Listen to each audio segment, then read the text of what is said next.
你找到你那义渠的弟弟了吗？是。别管他们，男人的交情都是靠打出来的。义渠王，月公主，从今日起，在下已经去除王后，以后请称我义渠君。那既然如此，我也早不是什么楚国公主，而是秦王的王妃。你该叫我八字。我偏喜欢叫你公主。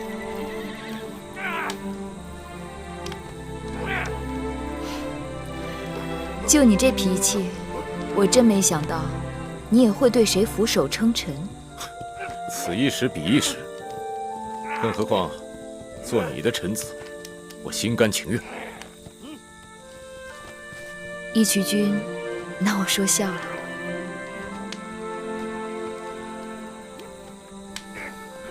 昨日见到你，我才知道，当初为了那点粮食放你回去，我真是够蠢的。听说义渠君娶了东陆公主，恭喜了。你别假惺惺的好吗？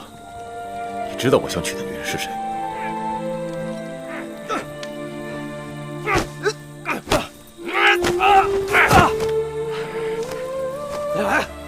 小郎身手不错，看来义渠君的确很照顾他。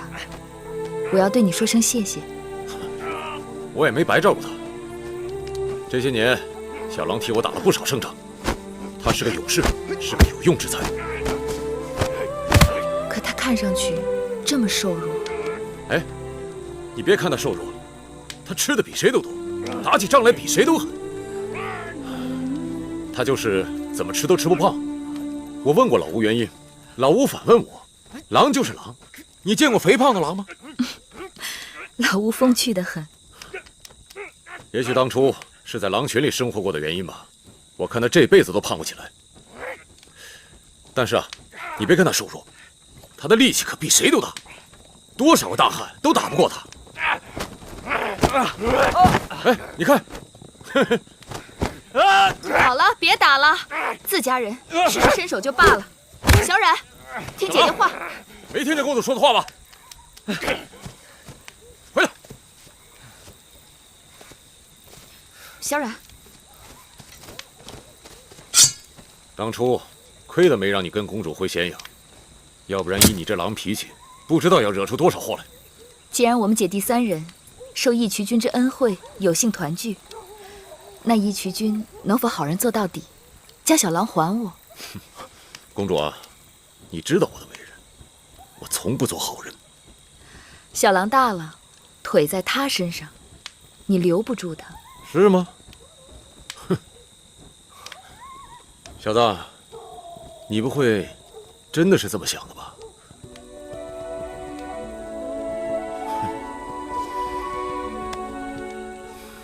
狼就是狼，怎么养也养不熟。行，算是个人情吧。以后你想起来，还能念我个好。小郎，可以和姐姐哥哥回家了。谁是哥哥？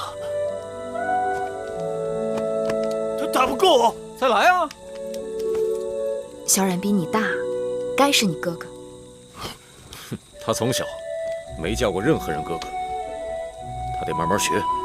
真是只狼。小冉，你是哥哥，要有度量。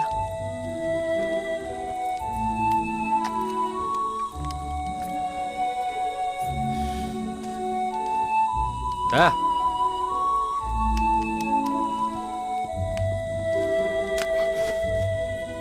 姐姐，也给他起个名字吧，别小郎小郎的叫着。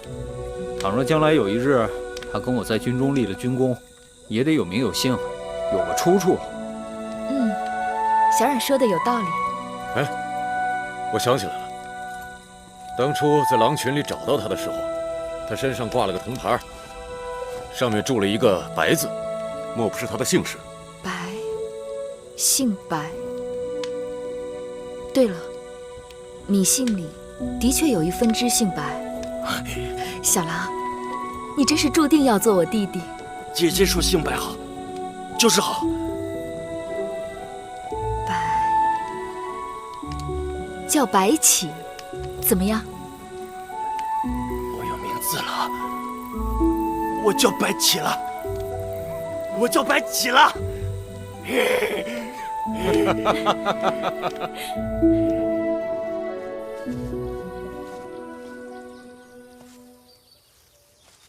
这次收服了义渠人，你立了大功，要寡人怎么赏你？那就让老伯背一背芈月。小丫头，讨赏讨得无法无天。老伯不肯赏就算了。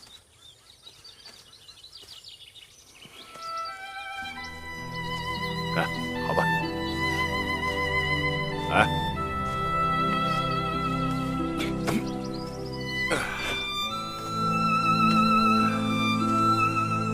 小丫头，那义渠君看你的神情有点古怪啊，如何古怪？像狼捡到了肉。即使是狼，他也要忌讳大王手中的利剑。你找到你那义渠的弟弟了吗？是，臣妾还给他取了个名字，叫白起。好，那你打算怎么安置他？臣妾想让他跟着魏冉从军。好，血性男儿，罪恶沙场。寡人喜见你的弟弟们都成为大秦的社稷之器。多谢老伯。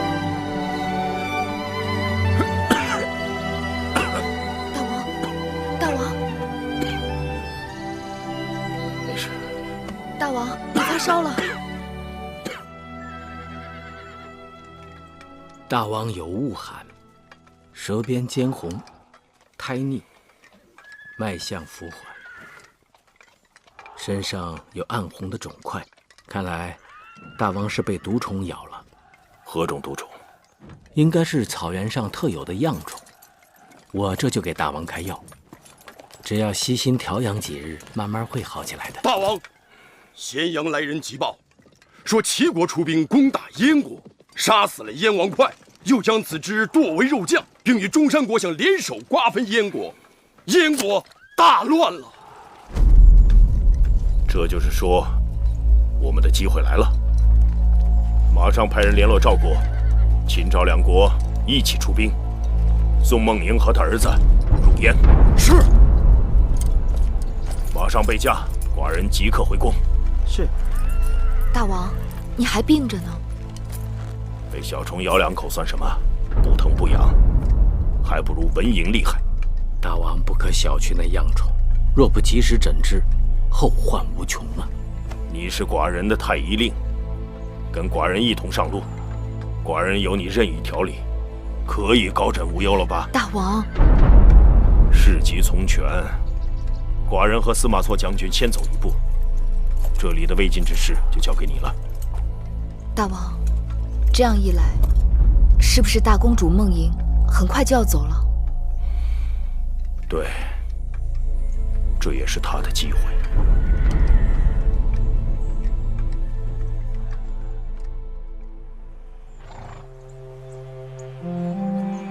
我在草原打搅义渠君多日，从今往后，望义渠和大秦成为真正的一家兄弟。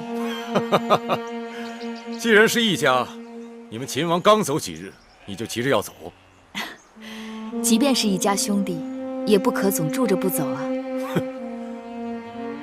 你把我义渠最好的勇士都拐走了，我做的尽是赔本买卖。你看，说着说着又生分了。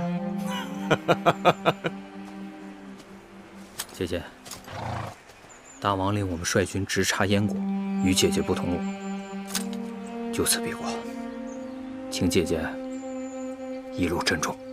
小冉放心，我把白起交给你了，你要好好待他。姐姐放心。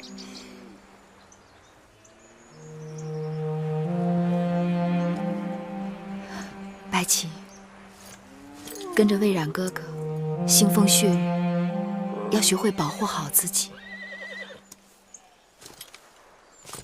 姐姐，你在咸阳等我。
迎夫人，快起来吧。好久没有见到贵人了，听说八子随大王去义渠，刚刚回来。离开咸阳时万木葱茏，此时已是金秋了。难得你刚回宫就来见我。芈月在外一直惦记着迎夫人，我给夫人带回了草原上最好的羔皮。多谢你还想着我。原本想着能赶上给大公主送行的，没想到还是晚了一步。大公主启程去燕国，听说大王前日亲自前往相送。是啊，秦赵两国出兵，情势不等人呐。公子直将被燕人拥立为王，孟莹随着秦军入燕，将为母后摄政。月儿真心为大公主高兴。是啊，孟莹总算是苦尽甘来了。大公主离开秦国前，我们好像有些误会，没来得及解开。孟莹心里边纠葛的是那个苏秦，他们两个终归是有缘无分的，这件事情也不该怪你。大公主和苏秦有情分？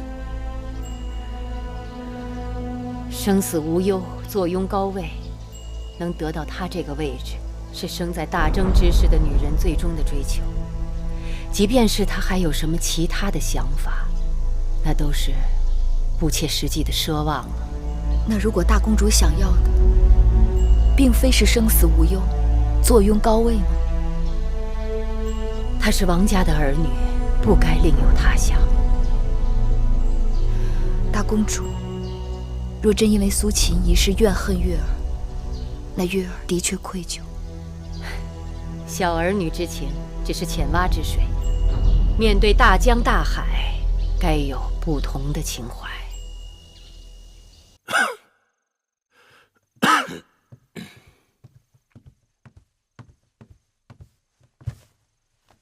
大王，趁热喝了吧。太医令说，大王在草原被毒虫咬了，一直没有好好的调养诊治，老这么拖着，就给耽误了。太医若不常说些吓人的话，又怎能从寡人这儿拿到俸禄？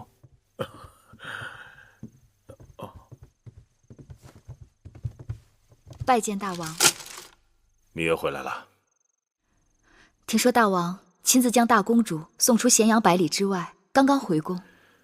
寡人并非多情善感之人，但是这次孟莹要走，心里突然有些忐忑，所以多送了些路程。大王的病一直未痊愈，该多注意身子。大王，把药喝了吧。怎么连你也来啰嗦寡人了？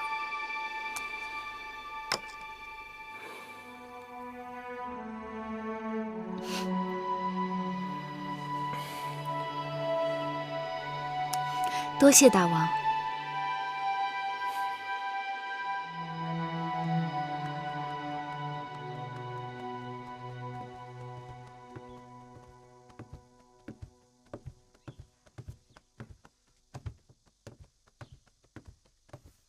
夫人，听说太医院又派人去承明殿了。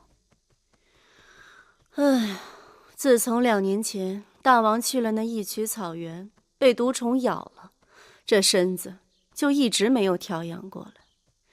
一到春秋换季，就犯咳疾。朝堂上好像又有人在议论立储的事情。论才华，论军功，公子当中无人能与华儿比肩。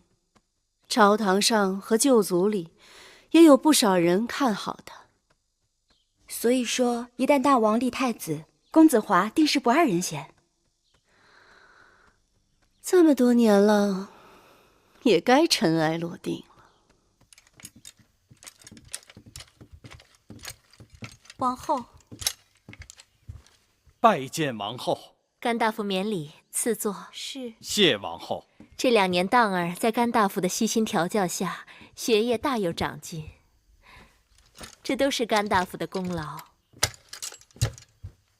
王后过奖，公子天生是运筹帷幄的战将奇才，将来必定能够成就秦国的雄图霸业。论感恩，该是微臣拜谢王后。甘茂在外闯荡多年，无法在双亲面前尽孝。昨日收到家书，说留在楚国的老母亲多次得到楚国王宫里的照应。甘茂肝脑涂地，无以回报。甘大夫太见外了，快请起。我们都是楚国人，自己人关照自己人，那是应当的。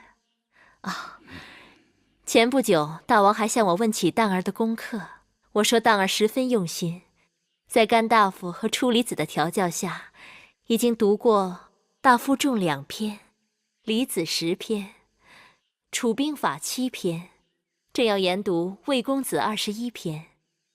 看大王的意思，像是要考一考荡儿。既然如此，我等该早做准备。大王一向重视公子，否则怎么会这么关心公子的功课？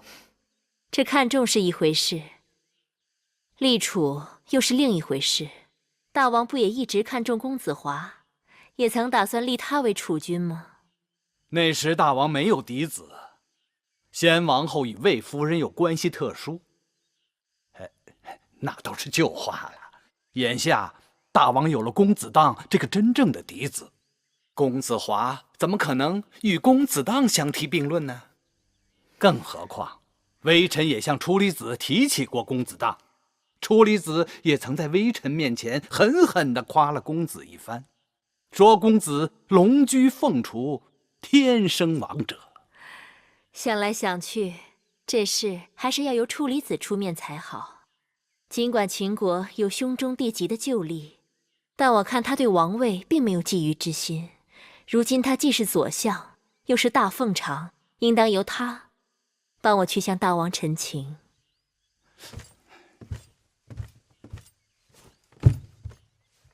王后，在臣心目中，公子是太子的不二人选。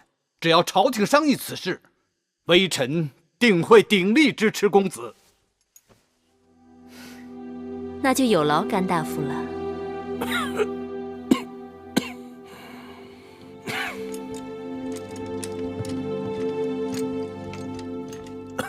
大王，初离子来了。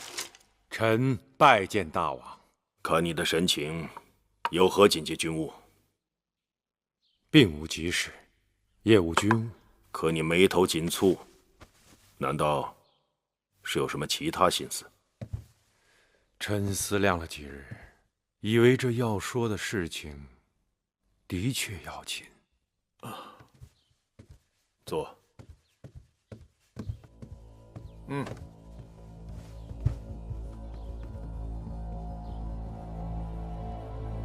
大王，我们此时所处之地，乃周王旧时公社。因周幽王宠爱褒姒，乱了嫡庶，以至于太子平出奔申国，人心不服。犬戎攻破西京，平往东迁，将犬戎占据的旧都抛给了我秦国的先王。先人们浴血沙场，无数白骨，方才有了今日大秦之强盛。但纵观列国，许多盛极一时的强国，都是因为储位不稳而引起内乱，强国衰落，甚至灭亡。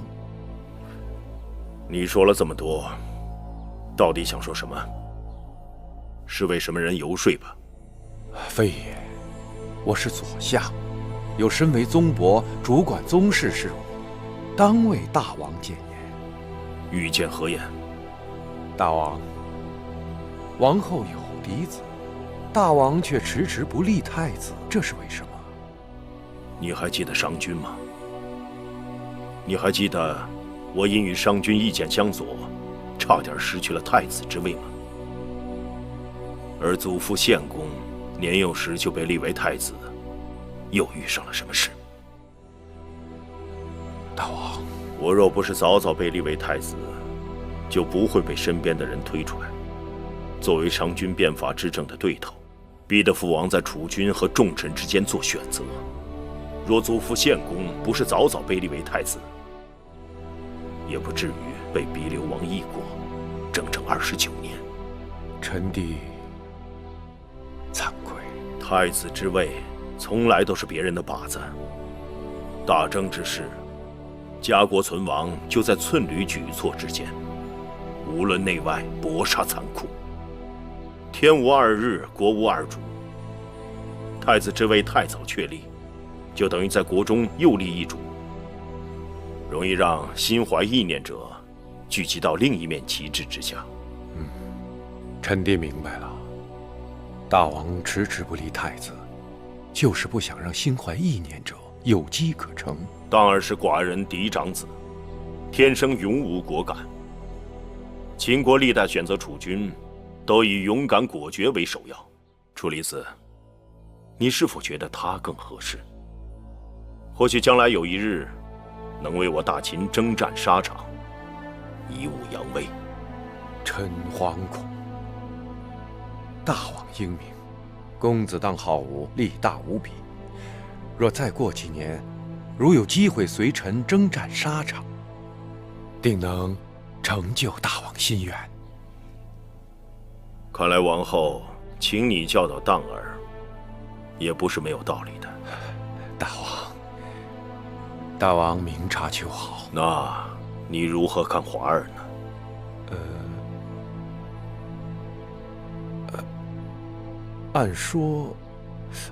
按说公子华是大王的长子，好学上进，又多有军功，是个可塑之才。只是他的生母和其魏国背景，恐怕对他有所拖累。华儿才华出众，在诸公子中颇具威望。寡人只想对自己的每个孩儿都能做到公平。都说大王宠幸芈月，所以也难免爱屋及乌啊。继儿率真可爱，冰雪聪明。寡人政务繁忙之余，逗弄小儿郎，削发舒心。臣弟以为，那公子季既然是幼子，不必肩负国家重任，大王格外溺爱些也无妨。想来芈八子便是大王的解语花吧？芈月的确是解语花，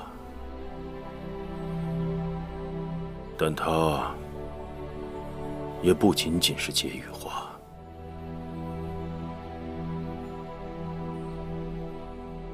你到底在担心什么？是怕寡人专宠妇人而乱了朝纲吗？臣弟追随大王多年，岂有不知大王为人的？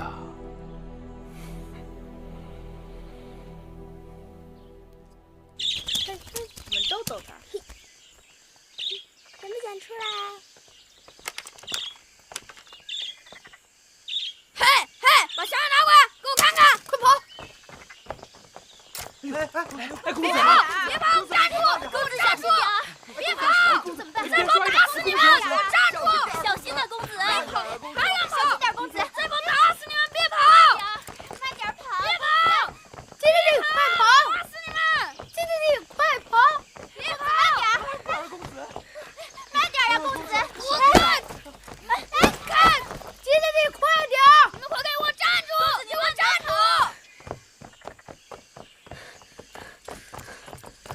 一强凌弱，非君子！滚开！叫你跑，叫你跑！把箱子拿来！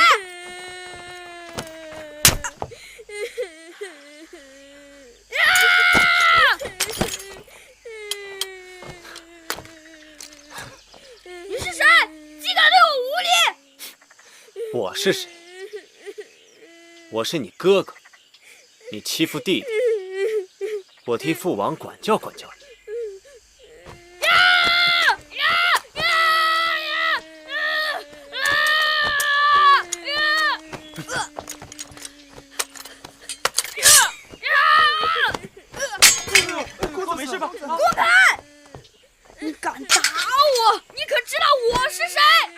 你欺负弟弟，就仗着身材比他们高，力气比他们大。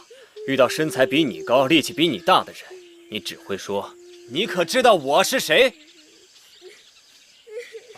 你是谁呀？我是。你给我等着，总有一天我会亲手把你打趴下，叫你跪着向我求饶。好，这句话倒像个好汉。那我就等你长大，练好本事，来找我打架。公子，姐，滚开！给我滚开！都给我滚开！公子，快跟上啊！公子。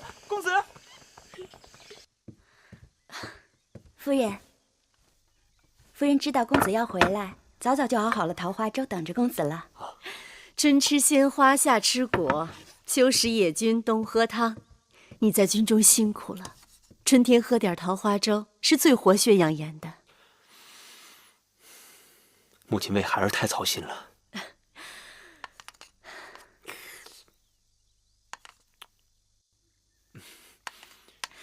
华儿，母亲听说刚才你在园子里打了公子当。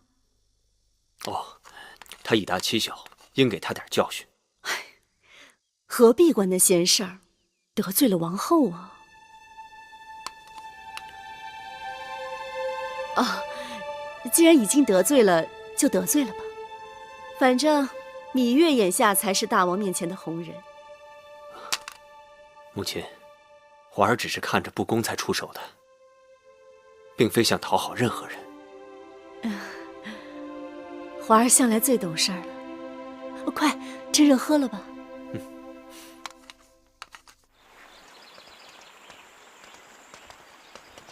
哟，妹妹。魏夫人，公子华。妹妹也逛园子呢。哎呦，真是凑巧了。昨日华儿还跟我提起你们公子季，说小小年纪正气凛然，令人刮目呢。魏夫人过奖了。公子华打抱不平，仗义直言，本该受芈月一半。八字严重，说不上什么仗义直言，只是看不惯仗势欺人，以大欺小罢了。华儿自小就这样，所以在兄弟当中威望最高。继儿当以公子华为楷模。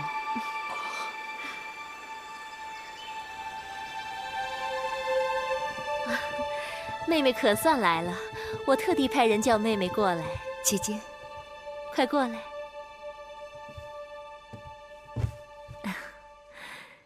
你看，这是太医院特制的桃花丸，我用了一阵子，还真不错。妹妹拿回去试试。谢谢姐姐，什么事情都想着我。你我连理同支，与他人自然不同。当儿和继儿手足亲情，更是其他兄弟不能比的。姐姐说的是。我听说前2日，当儿在园子里欺负了继儿，这哪像个做哥哥的样子？为此事，我已经责骂过他了。小孩子家不知轻重，等当儿长大了，懂事了就好了。我是怕妹妹因为此事与姐姐生分了，更怕继儿受人挑唆，与当儿从此疏离。不会，牙齿有时还免不了会咬到舌头呢。我就知道妹妹识得大体，顾得大局，他人再用手段也是枉费心机。对了，我打算把宫里的园子好好修整一番。好妹妹，你帮我筹划筹划，哪日我们一块把大王请来，好不好？好。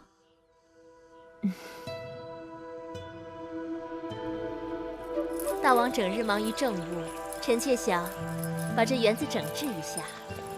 平日里姐妹们可以寄情于山水，大王闲暇时也可以来这园子里散散心。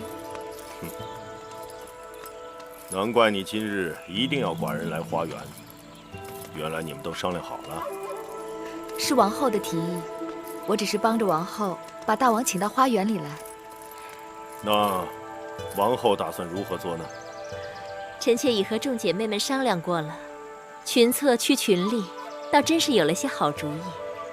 说来听听。臣妾想在那一边再开一个大一点的池塘。这个园子里有山有树有花，唯独缺的就是活水。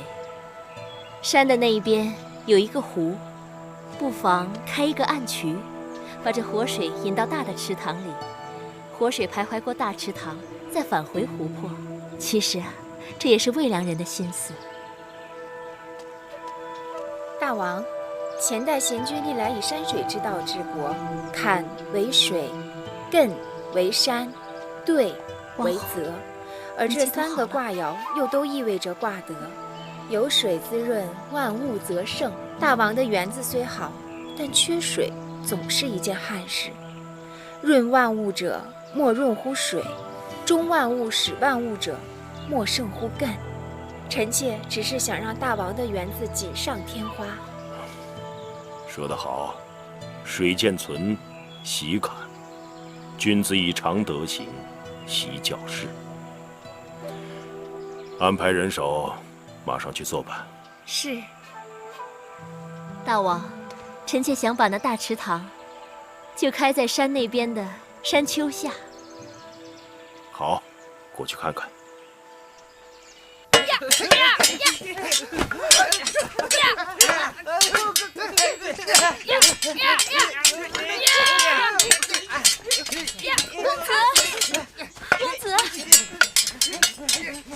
公子，大王和王后他们过来了，赶快准备吧。嗨，你们都听我的率领，各回自家的阵营。咦，我的那个小木球呢？快给我找木球去！公子，木球在这儿呢。公子，木球。你们持黑旗的为一方，你们都听明白了吗？明白。大声点儿！明白。当儿他们这是在做什么？持红旗的为一方。这些日子，当儿在甘大夫和处理子的调教下，悉心学习军务，日日在这儿和这些小内侍们演练兵法。华儿和焕儿，他们在疆场杀敌，当儿他们在后花园练兵。好，我们大秦后继有人。恭喜大王！童儿，你和当儿年龄相仿，为何不跟当儿一起玩耍？当弟弟力大膀粗，娘亲说如果跟他玩，启禀大王，童儿自小体弱多病，臣妾是担心他出事会伤着筋骨。男儿应该多经风雨，多见世面，凡常是爱子心切，寡人理会。但是过于呵护，总是不妥。是，都是臣妾的错，臣妾记下了。择日不如撞日，今日众人恰好都在，王后不如让当儿带人演练一下，好让寡人同爱妃们高兴高兴。臣妾遵命。珍珠，是。公子，大王和王后要你开始演练。你们转过来。当儿，这是什么兵法？为了公平，当儿他们以木球来定夺开局方。木球由当儿从坡上扔下，滚到哪一方，哪一方就为攻方，而另一方为守方。这种玩法倒是有趣。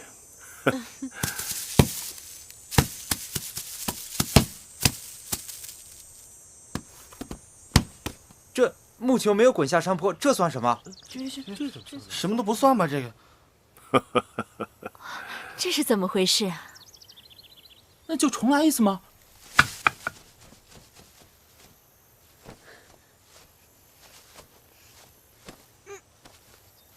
你胳膊最长的，给我把球掏出来。是。大王。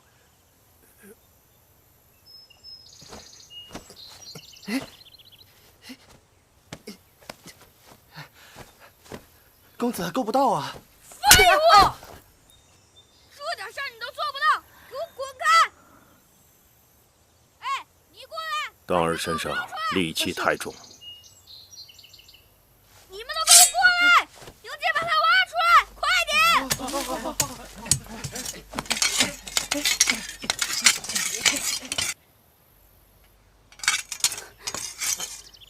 王后，要不让人再找个木球来，重新开始，小孩子的把戏嘛。你见过一场大战，兵马出阵，又退回来再重新开始吗？你们这帮蠢货，连个碰球都逃不出来！笨蛋，废物！废物！一群废物！笨蛋！笨蛋！笨蛋！笨蛋！魏夫人，你为何忍俊不止？王后刚才不是说要在这山坡下面挖一个池塘吗？臣妾以为不用费这个事儿了。公子当在那儿多挖些时日，池塘不就挖妥了吗？笨蛋！笨蛋！一群废物！杀了你们！让一让，笨蛋！废物！让一让。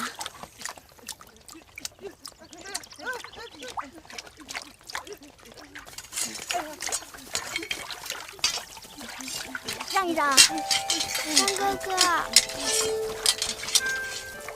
干哥哥，我来帮你。走开！我不需要你帮。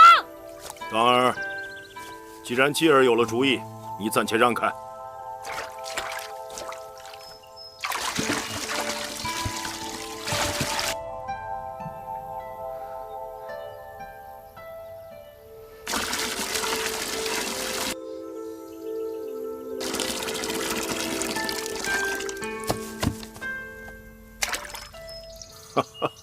蛋哥哥，木球。我不要，我不要。继儿，到父王这里来。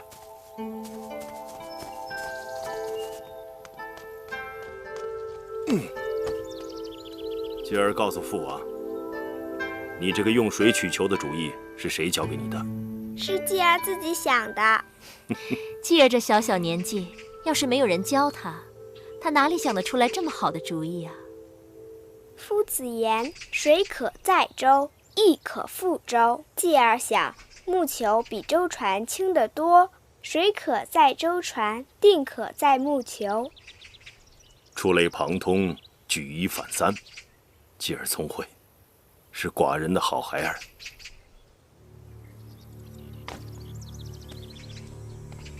芈月，你这个当娘亲的，教孩儿教得很好。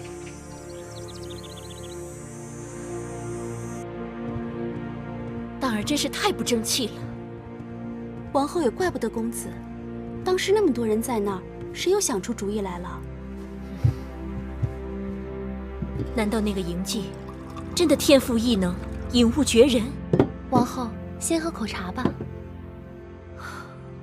今日之事，王后不必过于烦恼。那个嬴稷才6岁，只能算是他运气好，让他给碰上罢了。先不说那木球，当儿当众随意打人，已让大王很不欢喜。平日咱们公子性子好着呢，那也是一时气急。早知如此，又是何苦？于甘大夫筹划多日，全为他人做嫁衣裳。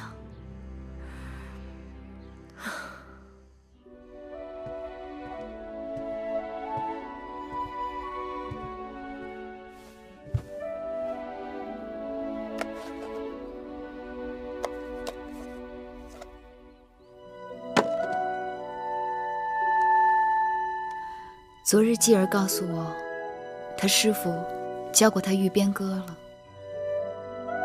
教继儿玉鞭歌，你就想起鞭子了？给我吧，都这么多年了，你已经用不着它了。还是我自己收着吧。葵婆婆，葵婆婆，继儿肚子饿了，有糕吃吗？有，婆婆刚刚做了桂花芡实糕，婆婆去给你拿。娘亲，去哪儿淘气了？看你一头的汗。慢慢喝，不着急。我跟师傅去骑马了。父王曾说，我若学会骑马，以后就让我跟他一起去打猎。学得怎么样？师傅都夸奖我了呢。真的？好继儿，才6岁就学会骑马了，比娘亲能干。这个是什么？这个是鞭子。比我骑马的鞭子要长许多。这是兵器，顶得上一把刀、一张弓、一支歌。既然会唱一边歌，娘亲会吗？白马金佩银鞍玉鞭，是娘亲的师傅教娘亲的吗？不是，是另外一个人教娘亲的。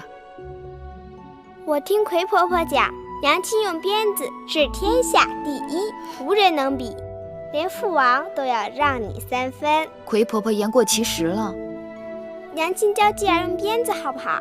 好啊，你看，鞭是一条绳，全靠缠得轻，使鞭时要收回如虫，放出如龙。甘大夫让你写一篇策论，有关蜀中治理的。这10几日过去了，你一字未写，整日与宫中那些有气力的内侍们比举石锁、耍刀枪，你是要气死你母后吗？上次甘大夫让孩儿谈霸业、论兵法，孩儿的功课都得到了甘大夫的夸赞。可那蜀中治理跟我有何干系？这篇策论还是让侧室们去写吧。眼下蜀中治理是你父王心中的一件大事，你要想让你父王看重你，就该有些见地。替父王出谋划策的事儿都让我做了，那些朝廷的谋士将相还做什么？你这话要让你父王听见了，你母后，孩儿累了，要回去睡会儿。王后不必太心急，公子年纪还小，这些道理要让他慢慢的明白。大王迟迟不立太子，当儿又如此不听话。本来大王好意，让当儿跟着甘大夫与处理子学习军务和政务，结果当儿只知道耍刀弄枪，一点书都读不进去。可毕竟公子是大王的嫡子，处理子也说过，大王是有意将咱们公子当立为储君的。嫡子又如何？秦国历代也不都是嫡子继位，何况大王的念头时时会变，万一有人蛊惑大王，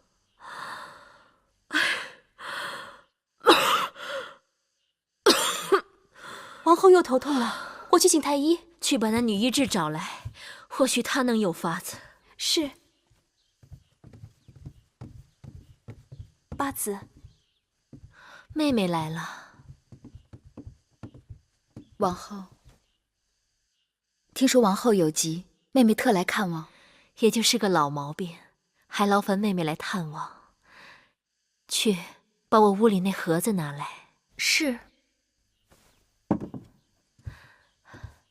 妹妹，过来。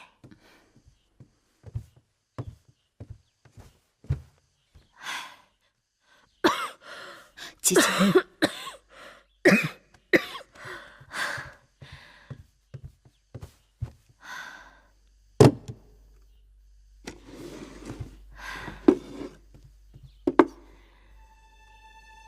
这是当年王兄给我的一块独山玉，妹妹帮姐姐看看，这玉成色如何？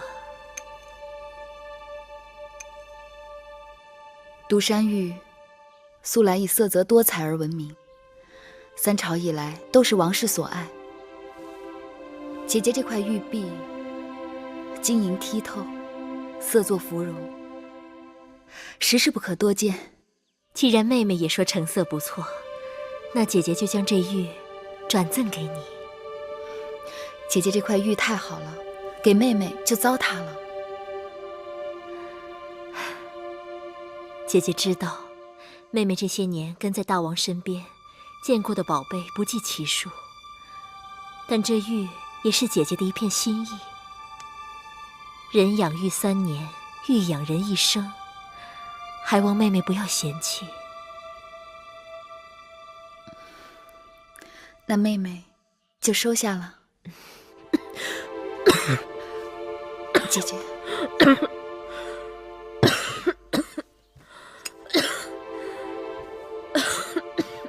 姐姐咳嗽得如此厉害，我听说姐姐头痛。头痛是天底下最治不好的病，若寻不到起因，就很难除根。妹妹猜疑，姐姐的头痛或许与那咳嗽有关。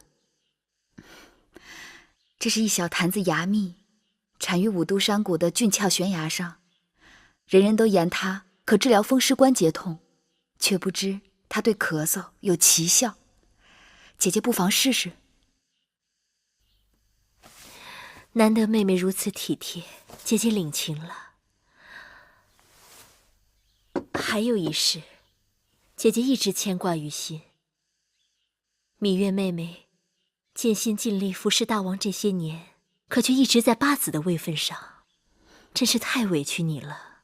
姐姐原本打算等景氏生产后，让你与景氏一起提位分，谁知那景氏的孩子却没保住，只好搁置了。姐姐一直也犹疑，大王有10几个公子公主，还有嫔妃若干，个个都不是好相与的。姐姐不用说了，妹妹不在意位分之事。既然让姐姐为难，那我们何必又要去自寻烦恼？只是妹妹，姐姐不必再提此事，妹妹领情了。八国和察国这几日派使者来到咸阳，说蜀国和楚国勾结，欲灭察国，再灭巴蜀，要我大秦派兵救援。可巧，这个张子却上奏章，希望出兵攻打韩国。公孙衍因为兵败函谷关，被魏王驱赶出魏国。他去到韩国，却得到韩王的重用。张子前仇未报，所以才提出攻打韩国的吧？你说，寡人应该往何处用兵啊？大王不该问我，妇人不敢整。那就说点你们妇人能说的事。听说王后要给你提位分，你竟然一口回绝。姐姐贤淑，病着还在为芈月着想。你真的一点都不在乎宫中的位分吗？大王想要我在乎吗？来，吹这里。是。用力一点啊！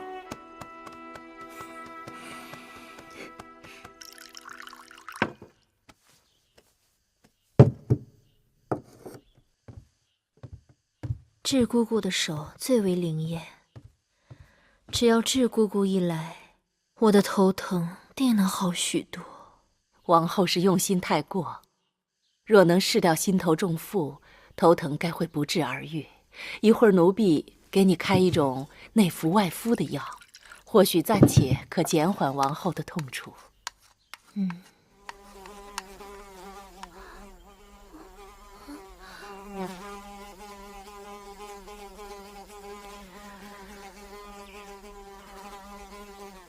什么声音？这般烦人！万万不可招惹这疯子！为何？那是杀人疯，平日见了他躲还来不及，你竟然敢惹他！开窗请他出去便是了。是。